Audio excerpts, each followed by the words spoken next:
Le chef du NPD a bien utilisé la nouvelle application TikTok durant la campagne électorale.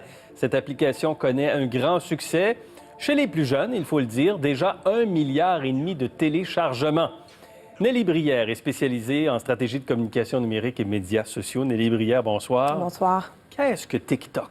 En fait, TikTok, qui est une version chinoise, parce que ça appartient à une entreprise chinoise qui s'appelle Douyin Duan Shipping, qui veut dire petite vidéo vibrato. Parce que c'est ce que c'est. C'est une application mobile qui permet de produire des petites vidéos de 15 secondes à partir d'extraits sonores, soit de musique populaire, hip-hop, électronique, etc., ou d'extraits sonores qui proviennent de films. Et là, on a toute une panoplie d'outils pour faire des effets visuels incroyables, des filtres, de la réalité augmentée. Il y en a vraiment beaucoup. Il y en a, et ça se renouvelle régulièrement. Et là, on rivalise de créativité à travers toute une série de hashtags qui sont des fois des challenges, qui sont des fois des propositions de mimes. En fait, c'est-à-dire qu'on peut utiliser un concept et le reprendre créativement de toutes sortes de manières. Et ça marche chez les jeunes très fort. Ça marche chez les jeunes très fort et ça génère plein de phénomènes culturels. Vous savez, d'ailleurs, le fameux hockey boomer, ça vient de TikTok. Oui. C'est un duo, c'est une réponse à un baby boomer qui faisait un peu la morale aux millénarios là-dessus. Et là, ce hashtag-là a été propulsé carrément sur la plateforme l'été dernier. Et c'est très différent des autres types de réseaux sociaux qu'on connaît, les bons vieux Twitter, Facebook, Instagram, Snapchat. On peut retrouver des éléments, par exemple, sur Instagram, où est-ce qu'il y a de la réalité augmentée, mais c'est une plateforme qui est spécialisée dans une fonctionnalité, en fait. Parce que quand on va sur Facebook, par exemple, il y a beaucoup de fonctionnalités là-dessus. C'est très complexe comme plateforme. Ça, c'est une application mobile qui est vraiment spécialisée dans la production de mini-sketchs. Ça ressemble un peu à quand on était jeune, par exemple, on pouvait prendre des vieilles cassettes VHS puis se filmer là-dessus, des cassettes audio, imiter faire du lip-sync, etc. Bien là, on peut le faire, mais être vu dans le monde entier puis récolter une popularité incroyable avec des likes. Et récolter de l'argent? Pas vraiment, pas pour les TikTokers, en fait. C'est sûr que l'entreprise... TikTokers, retenez ça. Oui.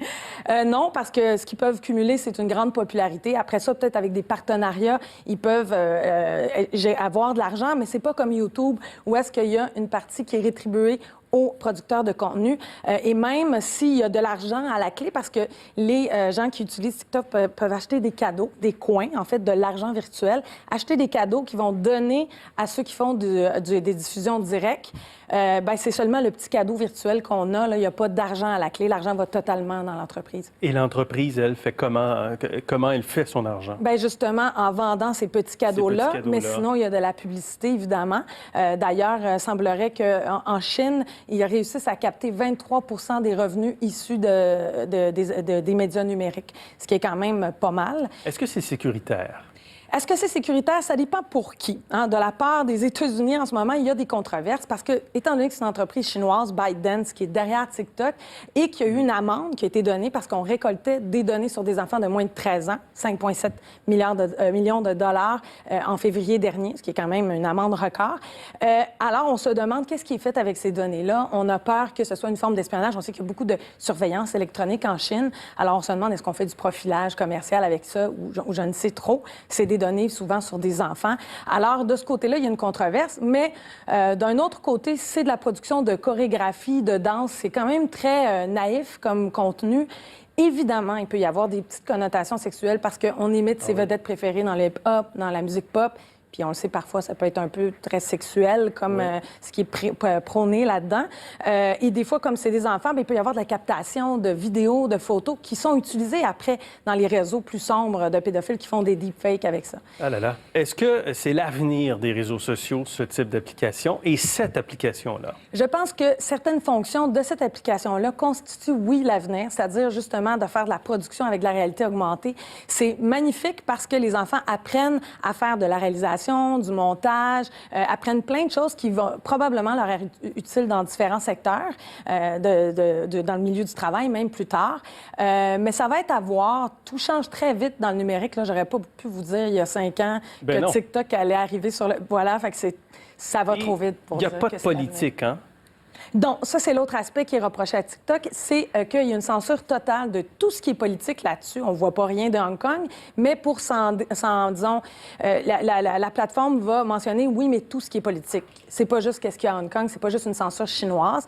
D'ailleurs, c'est intéressant de voir qu'on reproche la censure qui est faite au niveau des contenus politiques à TikTok aux États-Unis, en même temps qu'on reproche à Facebook de ne pas censurer les contenus de nature politique. Donc, il y a comme une schizophrénie là, dans ce qui est demandé, parce que je pense que c'est un sujet complexe qui n'est pas totalement compris là, de la classe des politiques. C'est l'une des applications les plus téléchargées dans le monde. Oui, en ce moment, en fait, elle est dans celles qui sont les plus téléchargées. Il y a quand même encore WhatsApp puis Messenger qui seraient en avance, là, mais elles ne sont pas très loin. Fait qu'elle fait partie des plus téléchargées.